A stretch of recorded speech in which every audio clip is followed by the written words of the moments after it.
मला नाही पटलेलं आहे, मला नाही पटत आहे. खूप अक्षरा, चुकीचं करते. शांत हो आणि म्या काय सांगतो ना ते ऐकून तरी घे. तू शौर्याला आपल्याप्रमाणे आपलंसं केलंस, त्याशी प्रेमाने वागलीस की तो बी तुझ्याशी प्रेमाने वागल, तुझ्या सतत जवळ राहील.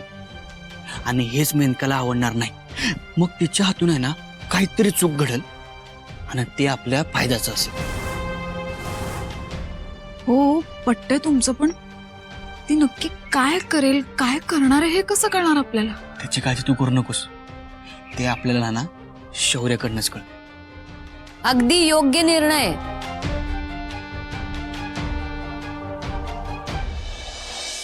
मलाही पटतंय.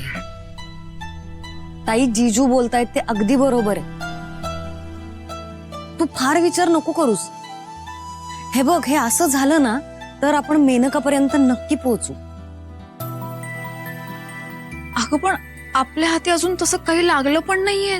तुम्ही अगं हो, पण प्रयत्न करायला काय हरकत आहे? तुझ्या केसचा निकाल लागायला आता फक्त 7 दिवस आहेत ताई. काहीतरी हालचाल करावी लागेल ना आपल्याला. वय अक्षरा, अगं आपल्याला ना दुसरा काय बी पर्याय नाही आहे. माझं म्हणणं समजून घे की.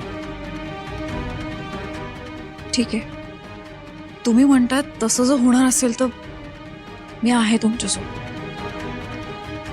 पण माझी एक अट आहे. अट? हे सगळं करत असताना शौर्याचं मन जरा जरी दुखावलं गेलं, त्याला जरा जरी त्रास झाला ना, तरी हे सगळं जिथे आहे तिथे थांबवायचं. एवढंच नव? ठीक आहे अक्षरा, मी तुला शब्द देतो, ह्या समध्यामध्ये ना शौर्याला काय बी त्रास होणार नाही.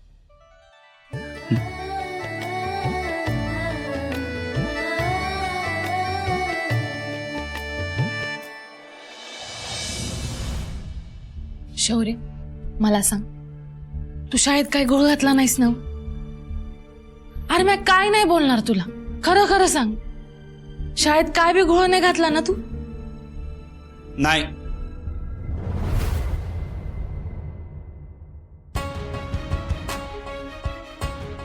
यानं काय बी गोळ घातलेला नाही. अरे नाही सुंदर, मी आपलं सहजच विचारायला लागले. अगं मेनका, तुला असा प्रश्न पडणं स्वाभाविकच आहे. माझं याबद्दल काय बी म्हणणं नाही.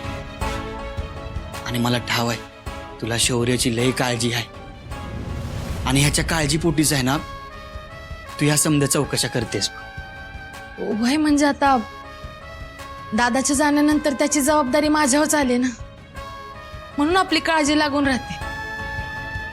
अगं मला ठाव आहे, म्हणून तर मी शौर्याला तुझ्या समोर घेऊन आलोय ना. हा ना मेनका,